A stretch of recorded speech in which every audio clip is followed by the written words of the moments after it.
Olá! Hoje iniciamos uma série nova, O Fruto do Espírito.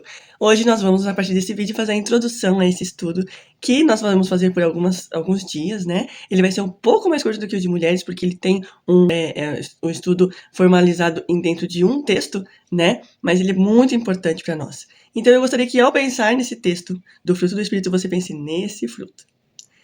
Eu queria saber, né, de repente, como que você chama esse fruto. Ao longo da minha vida eu descobri que tem várias formas de chamá-lo. Eu chamo de mexerica, mas tem gente que chama de bergamota, tem gente que chama de mimosa, tem gente que... Alguns até chamam de pocã, né, mas a pocã é um pouco maior. Mas a grande verdade é que esse fruto aqui, quando você descasca, primeiro tem um cheirinho muito bom, e segundo que quando você descasca para comer, você não come, né, direto assim. Você vai tirando os gomos, né? Então, quando você descasca uma mexerica ou um fruto que tem gomos, exatamente essa alusão que eu gostaria que você tivesse quando você fosse ler esse texto ou que você pensasse nesse texto ao longo da nossa jornada aqui, tá? Então, o fruto do Espírito, primeira característica, né, é que é um fruto. Então, um fruto que nós descascamos e partimos para comer de gomo em gomo. Então, essa é a alusão do fruto do Espírito que nós vamos falar nesses dias. Então, nesse estudo, nós vamos entender o que exatamente é esse fruto do Espírito. Então, o nosso texto é baseado lá em Gálatas 5. Hoje, nós não vamos falar das características, tá? Hoje eu quero fazer uma introdução sobre o que nós vamos conversar. Por quê? Se eu simplesmente lançar aqui, ó, você tem que fazer isso, talvez você não entenda qual que é o plano de fundo lá por trás disso, né? E a palavra diz assim em Romanos 8,14: pois todos que são guiados pelo Espírito de Deus são filhos de Deus. Lá em João, ele vai dizer que a todos quantos, João 1,12, a todos quantos o receberam e creram em seu nome, deu-lhes o poder de serem filhos de Deus. Está falando de Jesus. Então, quando nós aceitamos o Senhor como nosso Senhor e Salvador da nossa vida, nós começamos, então, a viver em torno e imergido, né, na Trindade, que é o Pai, o Filho e o Espírito. Então, nesse estudo, nós vamos falar das características do Espírito, o fruto do Espírito. Então, Jesus veio e nos trouxe salvação. Quando Jesus voltou para o céu, ele deixou o Espírito Santo aqui na Terra, para que o Espírito Santo então fizesse essa conexão entre nós e o Senhor. Então, Jesus nos leva para Deus e o Espírito Santo facilita essa comunicação, dizendo de uma forma mais clara, assim, facilita essa comunicação. Então, quando nós vamos pensar em alguma decisão, quando nós percebemos, você tem um sentimento, né, que não é dessa forma, quando você vive pelo Espírito, então isso não é intuição feminina, tá? Isso, quando nós vivemos com Deus e caminhamos segundo o teu Espírito, nós somos guiados pelo Espírito de Deus. Então, quando você toma uma decisão correta, quando você percebe que não é dessa forma, ou você tem uma impressão, olha, eu acho que se eu fizer desse jeito, se eu for por esse caminho, é o Espírito Santo. Mas se nós não temos essa comunicação com o Senhor, provavelmente você vai achar que é uma intuição feminina e ela pode falhar a qualquer momento, né? Então, o fruto do Espírito, a segunda característica é que o fruto ele precisa ser cultivado.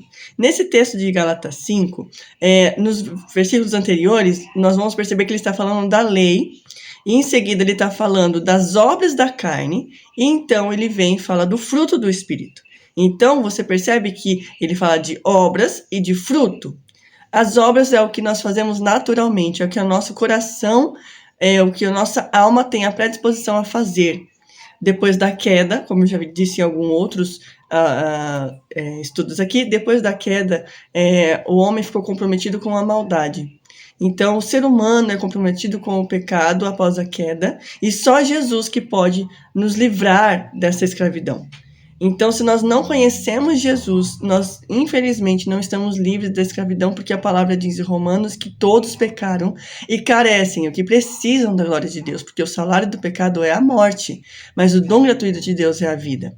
Então, quando nós começamos a viver encontradas com o Espírito de Deus, então nós começamos a ter atitudes, responsabilidades, sequências e consequências das nossas atitudes guiadas pelo Espírito de Deus. Então, nós vamos estudar o fruto, os gomos do Espírito, e cada dia, né, nós vamos falar de alegria, paz, bondade, enfim. Mas hoje, nessa introdução, eu quero dizer para você, é necessário cultivar esse fruto, né? Nenhum fruto vai nascer de uma árvore. É óbvio, né, que a gente tem toda a condição de Deus querer que ele nasça, tudo.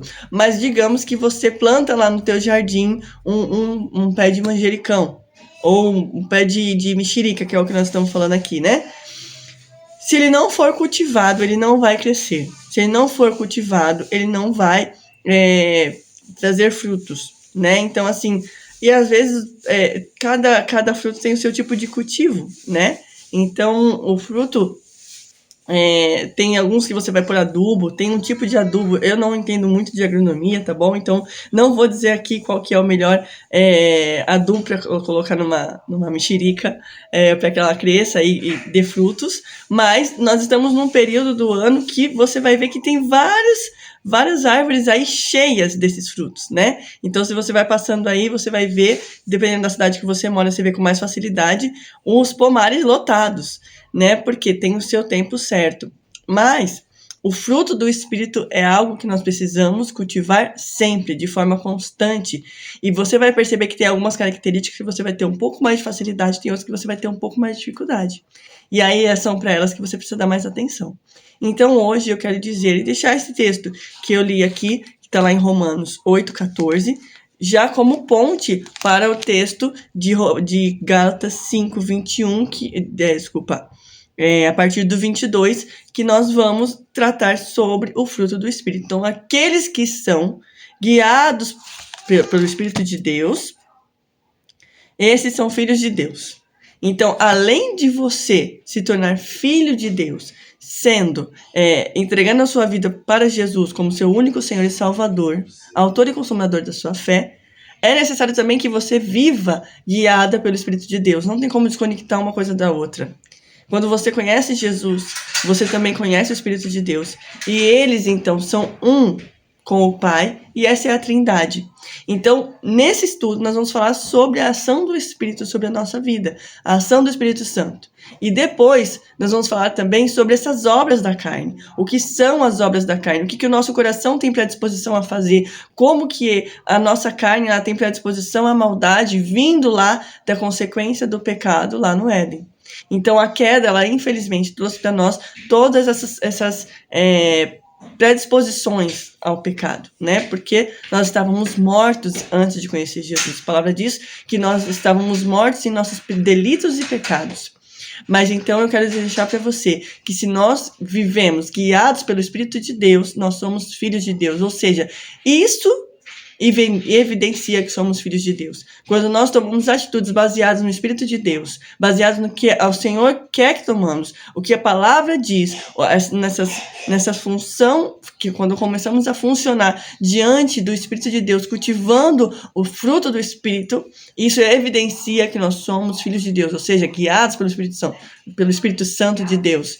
Não pela nossa intuição, não pelas nossas frequências, não pelas positividades, não por uma ação do universo, não, mas por uma decisão clara de cultivar um espírito, de cultivar no meu espírito o Espírito de Deus e o seu fruto, ou seja, o resultado de viver pelo Espírito de Deus. Então, hoje o nosso estudo é uma introdução sobre a próxima aula, que daí nós vamos falar ponto a ponto cada um das suas características, cada um dos seus gomos. Então, não esqueça disso, não esqueça desse fruto, ok? Eu já comi metade da minha mexerica, mas essa alusão que eu queria trazer, tá? Porque muitas vezes as pessoas falam do fruto do Espírito como na pluralidade, mas ele é singular, é um fruto que tem os seus gomos, tá bom? Deus abençoe seu dia e até o próximo estudo.